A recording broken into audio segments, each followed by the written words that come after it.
I've seen way too many friends buy a bargain hunt camera, only to end up frustrated when the autofocus ghosts on a moving subject or the video clips stop after a few minutes.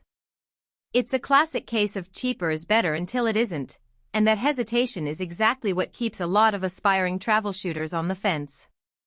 Link is in the description if you want to check the product details on Amazon.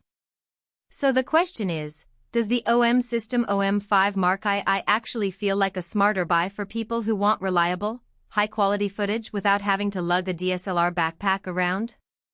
First off, let's talk about the kind of trips this camera is built for. Imagine you're hiking the Inca Trail, the wind whipping through the ruins, and you want a single device that can capture both a crystal-clear landscape and a quick portrait of your guide. The OM5's weather-sealed body means you can keep shooting when the clouds roll in, and the compact form factor lets you slip it into a small travel bag. That's not just marketing fluff, it's a real advantage when you're counting every ounce of gear. If you're a beginner who's still learning to read light, the OM5's menu system is surprisingly gentle. The interface is laid out in logical sections, and you won't need to scroll through endless submenus to change ISO or switch to a focus mode. The learning curve feels more like a guided tour than a maze, which is a relief compared to some older Olympus-style menus that can feel dated. For a hobbyist who's already comfortable with the basics, the button dedicated to computational photography is a nice shortcut. One press pulls in the camera's internal processing and gives you a quick HDR-like image, perfect for those sunrise moments when the sky is dramatically brighter than the foreground. Autofocus confidence is where the OM5 really shines. The high-speed phase detect system tracks moving subjects with the kind of reliability you'd expect from a flagship mirrorless.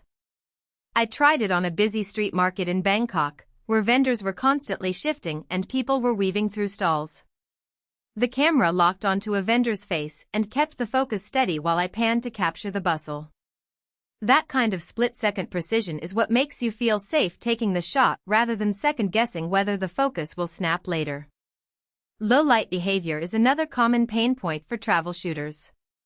Many compact cameras introduce noise or lose color fidelity when the light drops below a certain threshold. The OM5 sensor, paired with its native ISO range, delivers clean images at around ISO 3200, which is impressive for a body that size. In a dimly lit temple at dusk, I could get a usable shot without having to bump up the ISO to a level that would make the grain visible. It's not a full-frame level performance, but it's more than enough for most vacation albums and even for light social media posting. Stabilization is a practical concern if you plan to film handheld. The OM5 offers in-body image stabilization, IBIS, that works across all lenses in the OM ecosystem.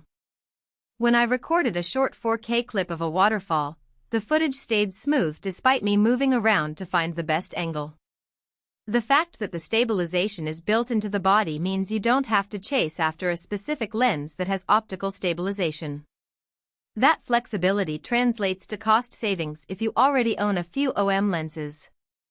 Speaking of lenses, the OM lens line is smaller than the Sony or Canon ecosystems, but it's well curated for travel. You can pair the OM5 with a 1240mm zoom for everyday walk-around shots, and you still have access to prime lenses that excel in low light and portrait work. The limited selection isn't a deal-breaker unless you need a super telephoto reach, which the OM system doesn't really specialize in. If you're coming from a DSLR background and expect an endless array of focal lengths, you might feel a little constrained. Battery confidence can make or break a day out in the wild. The OM5 uses a battery that lasts roughly 350 shots under normal shooting conditions, and that number stretches a bit further if you're primarily shooting stills. If you plan to record unlimited 4K video, you'll want to carry a spare. The good news is the battery is interchangeable, and the camera's USB-C port lets you recharge on the go. It's not an all-day marathon on a single charge, but it's comparable to other mirrorless options in the same class. So who should actually buy this camera? If you're an entry-level traveler who wants a solid stills performer and the ability to shoot decent 4K video without dragging a heavy rig, the OM5 fits the bill nicely. Its weather sealing, reliable autofocus, and intuitive menus make it a low-risk choice for people who don't want to spend weeks mastering a complex system. Hobbyists who already own a couple of OM lenses will appreciate the IBIS and the computational photography button that lets you experiment without post-processing. Even a small studio creator who needs a compact secondary camera for on-location shoots